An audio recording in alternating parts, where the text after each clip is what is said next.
boy jolted awake from his dream and spotted a mysterious bloodstain on the bed. He cautiously picked it up and sniffed it. Just as he suspected, it was his 11-year-old sister's first period. He quietly took his sister to a public restroom, washed the blood out of her pants in the sink, then took off his own shirt and told her to hold it between her legs. After that, he warned her firmly, "Don't tell anyone about this. If mom and dad find out, they'll marry you off to the landlord next door. That creepy guy has had his eyes on you for a long time. He's always trying to butter you up with those almost expired instant noodles." Zayn comforted his sister, telling her everything would be okay. But the worst happened anyway. Their parents found out she had become a young woman. That day, he came home from work and found the disgusting landlord already in their house, casually discussing the marriage with his father. The dowry was a chicken. Furious, Zayn stormed over and demanded to know why his sister was wearing heavy makeup and dressed up so flashy. His mother lied and said she was just playing around and thought it was fun. But Zayn wasn't stupid. As soon as his sister went back to her room, he angrily told her to wipe off the lipstick. He knew that if things continued like this, she would fall into the landlord's clutches. So he decided to run away with her. The next day, he packed their things, took out all the money he had saved from years of hard labor, bought some instant noodles and feminine products at the supermarket, and arranged everything with the driver. But when he came back to pick up his sister, he was too late. His mother was already dragging her away. Zayn rushed forward to stop them, but his small body couldn't fight her.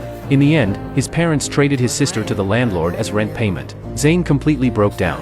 He left that suffocating home without looking back. With nowhere to go, he wandered to an amusement park, hoping to find a job to survive. But he was way too young, no one would hire him. That night, he went into a convenience store to buy some food, but everything was too expensive for him. A kind man offered him a loaf of bread, but Zayn, maybe out of fear or pride, refused the stranger's help.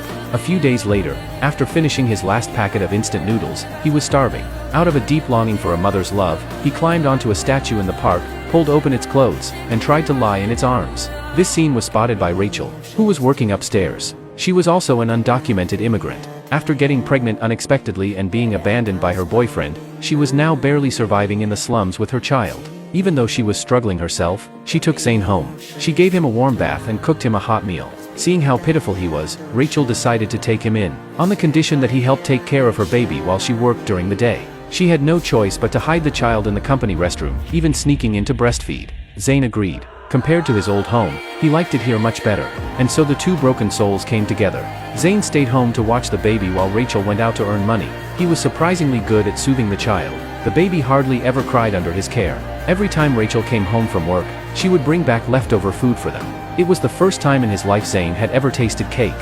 He felt content with this new life and thought it might last. Until the day Rachel's fake documents expired. She went to the forger for help, but he demanded $1,500, an impossible amount for her. Despite her desperate pleas, he wouldn't budge. His cruel insults pushed her over the edge. With no other options, she went to a hair salon and painfully sold her beloved long hair. The money wasn't enough to solve their problems, but it could buy them a little more time. She could only pray that things would slowly get better, but reality is often cruel. One day Rachel left and never came back. Zayn waited and waited at home, but she never showed up. Sensing something was wrong, he rushed to her workplace. After asking around, he learned she hadn't shown up for work the day before. A man gave him the address of a market stall. So the 12-year-old boy carried his 3-year-old brother and searched until he found it. The stall owner turned out to be the same forger. He claimed he didn't know where Rachel was, but he was very interested in her son. He told Zayn to hand the child over, promising he would find the boy a good home. Zayn didn't believe a word of it. He could tell the man was bad news. He quickly grabbed his little brother and ran. Meanwhile, Rachel had already been arrested and thrown in prison. The authorities had discovered she was an undocumented immigrant. All she could do now was pray that Zayn would keep her child safe. Without Rachel as their support, Zayn and the baby had no way to earn money and were slowly starving. The few scraps of food left in the house had started to smell bad, and even the water from the tap was dirty. To survive, they began wandering the streets. When they were desperate, Zayn would lie to get some government relief food, but he knew this couldn't last. In total desperation, he thought of the forger again. With tears in his eyes, he handed over the little boy. The man reassured him not to worry and promised to find the child a good place. He gave Zayn $500 for bus fare home. Before leaving, Zayn kissed his little brother goodbye with a heavy heart. On the way back, he got a stylish haircut at the barber shop. He wanted to show his family the best version of himself. But when he returned, he saw his sister's death certificate. After asking, he learned she had died from heavy bleeding after getting pregnant. The news destroyed him. Crying, Zayn pulled a knife from the drawer and stormed out of the room. He tracked down the man who had ruined his sister and attacked him on the spot.